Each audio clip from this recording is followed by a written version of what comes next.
Hey, what's going on, all you beautiful people out there? I am back with another reaction video, and of course this one we're gonna do some delving deep into the history behind Angels Calling. Yes, we're doing that right now this minute. So like I said, I think in the song, when my afterthoughts, I think they're just kind of talking about just maybe the sacrifices of humans on the battlefield, but then the title is actually about trench warfare, which is crazy. I'm not sure how many times they actually mentioned it. I think they mentioned it a few times, I guess, but I didn't think the whole song was about maybe life in the trenches.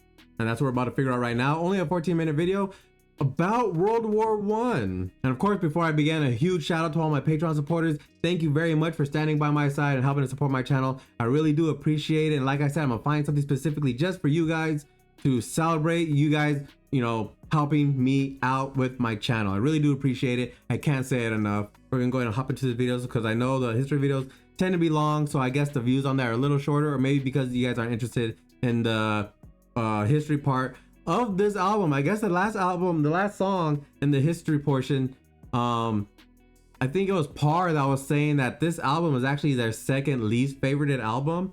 Metalizer, obviously for obvious reasons, it has nothing to do with history really, but this one I don't see why. I really don't see why. But we're about to hop into the history video, so Jay's gonna go ahead and shut up. I'm Indy Nidell. And I'm Joachim from Sabaton. And this is Sabaton History.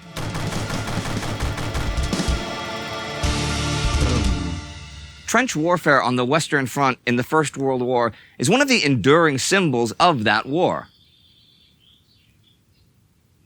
And our song, Angels Calling, is about what the soldiers on both sides went through in those trenches. So it is gonna be about life in the trenches, okay.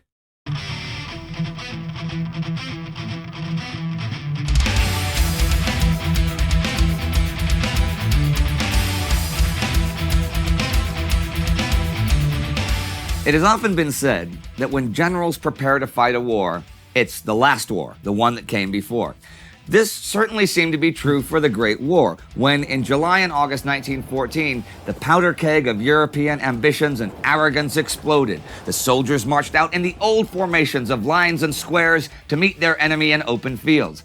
Officers with shining sabers and white gloves led cavalrymen clad in iron breastplates, feathered caps, and lavishly ornamented overcoats. Red trousers, spiked leather helmets, and glittering bayonets went out in hopes of glory and quick victory, because this was how you were supposed to fight a war.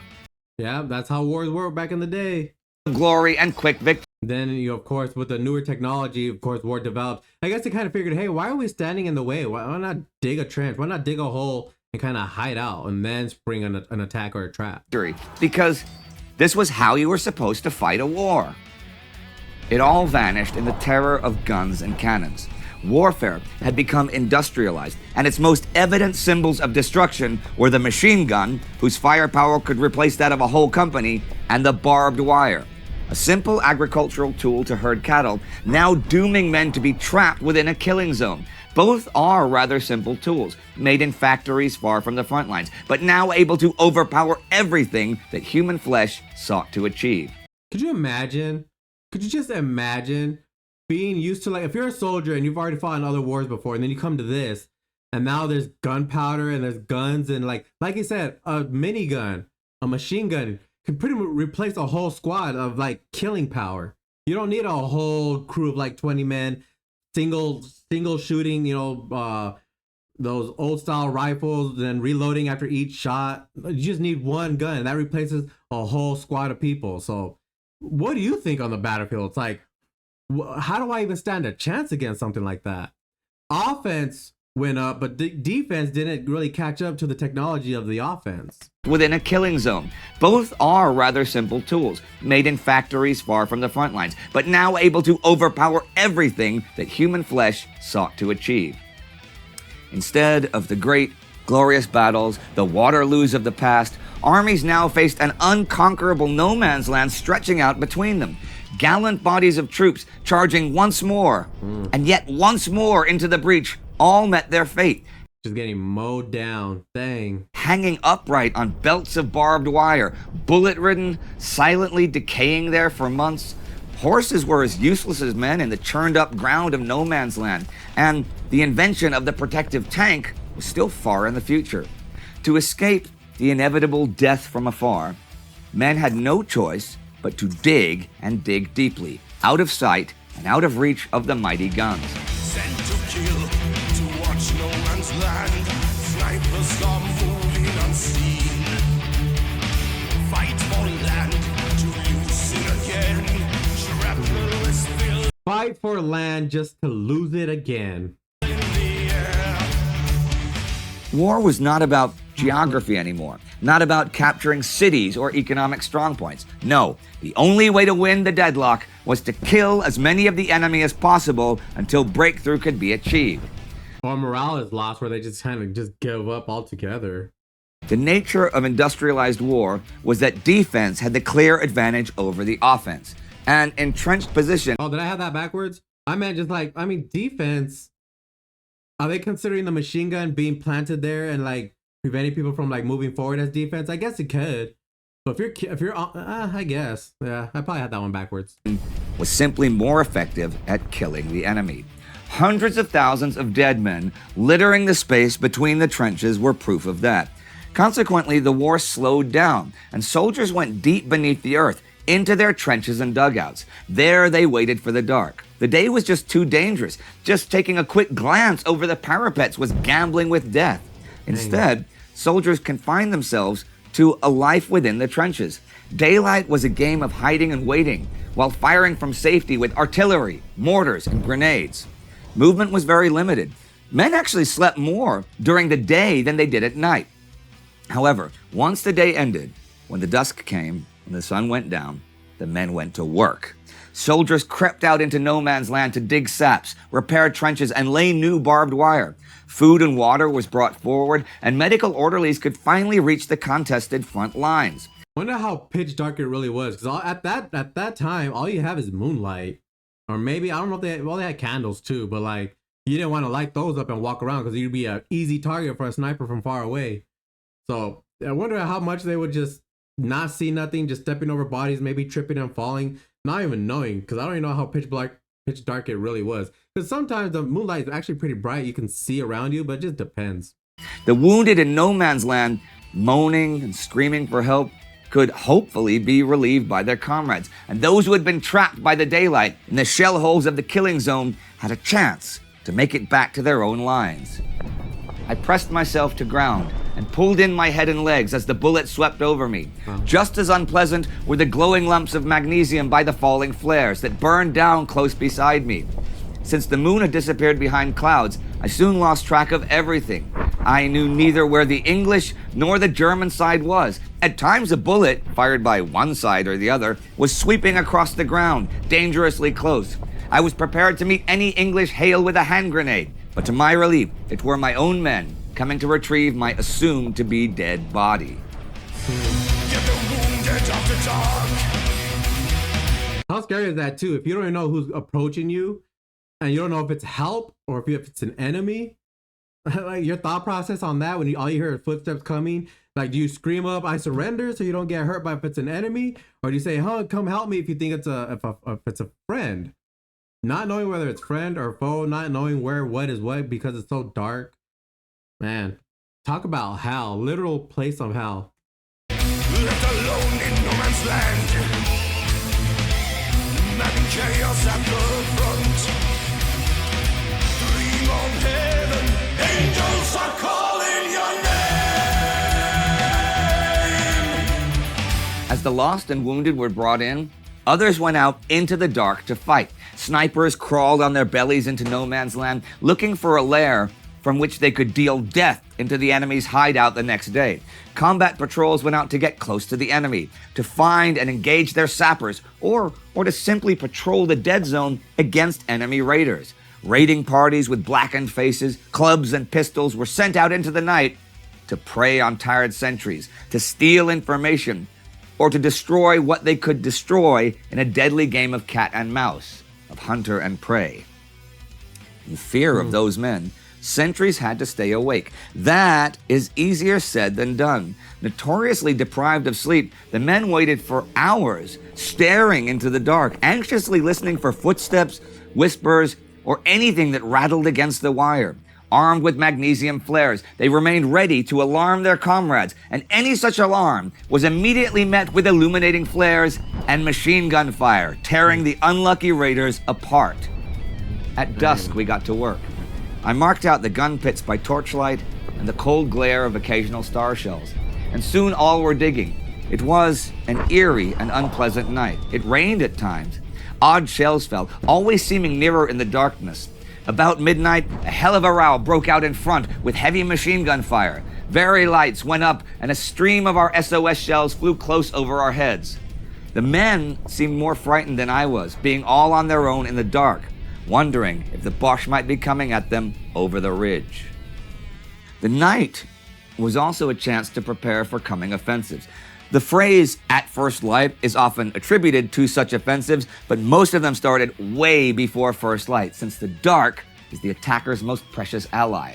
Whole regiments were changed at night, which took hours, if not all night, since traversing the trenches was wandering a maze in the dark, because even the slightest shadow or the smallest light source would attract the attention of the enemy gunners. Artillery was still very active during the night, harassing the enemy, depriving them of sleep. Just look at our artillery. Just look at it, at those countless flashes. See how they stab at the darkness from their hiding places, not in dozens, but in hundreds. And yet, these are only the heavies. The lighter guns are well up, and we cannot see them. The whole place seems ablaze as far as the eye can see, flash after flash, some singly, some in groups. But isn't it all beyond description, beyond belief, beyond even imagination? Losing friends to artillery shells at the break of dawn. Break their will as yours has been broken. They're here alone. Dream of home. Dream of home. That's all you can do at that point. Even those men lucky enough to have a cozy spot that was not just a muddy shell hole, a hole in the wall of a trench, or a dangerously shaky dugout that threatened to swallow a man whole with the next impact. Even they could not find sleep easily. Fear and memories were maddening, and only the hope of returning home one day was what kept many of the men sane enough to carry on. Those letters that they would receive, they would receive a huge morale boost from those. That and supplies like cigarettes and stuff like that. Because, I mean, what else can bring you relief when you're way out there all by your lonesome?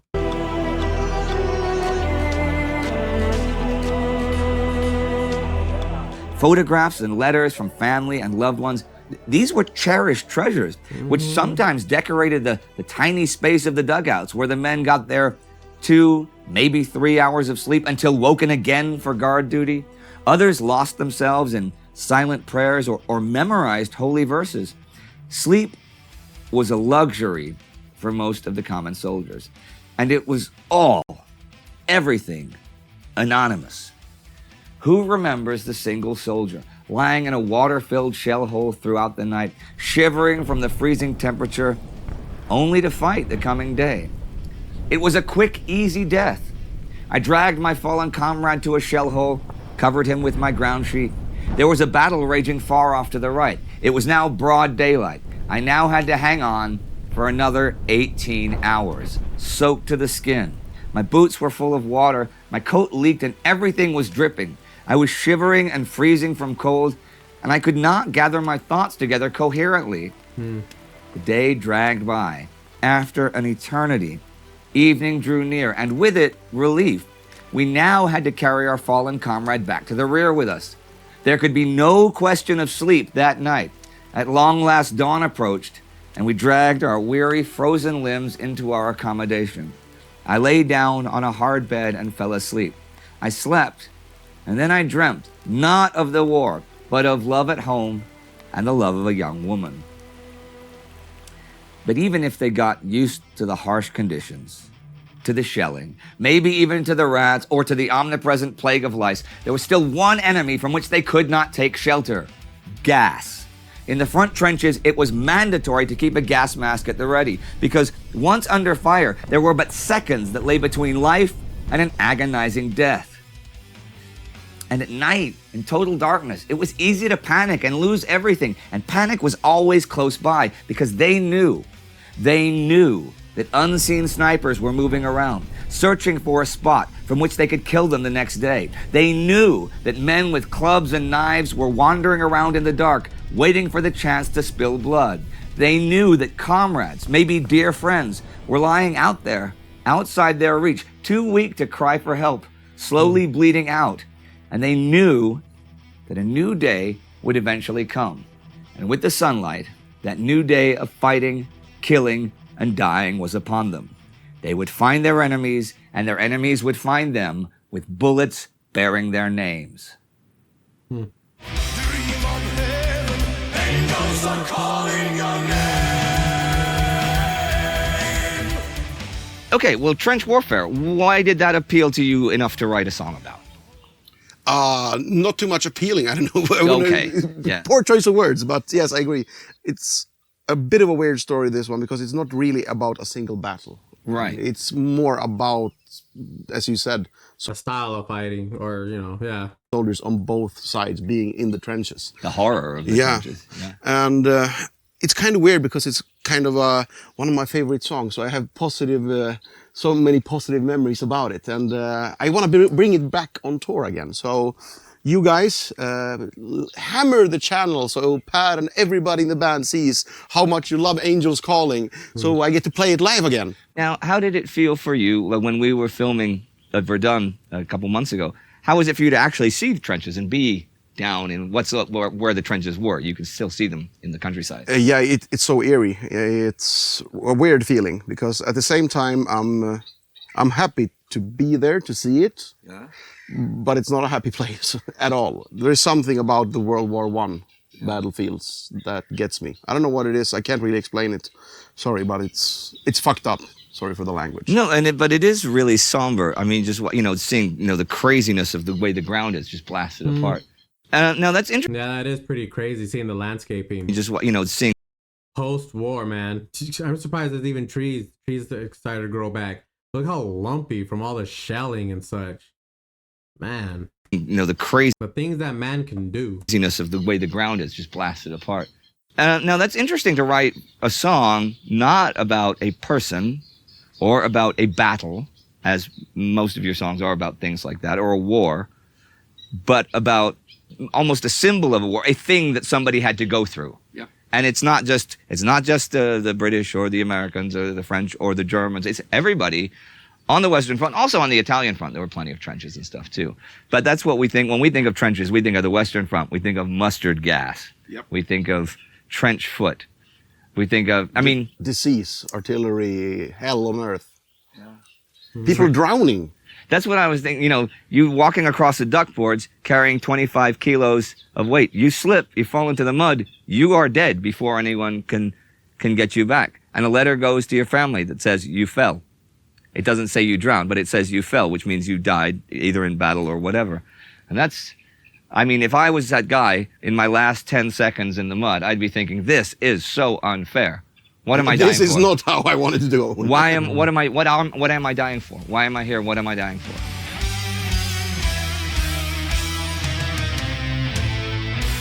Okay, sports fans, that's it for today, but we'll see you next time on Sabaton History.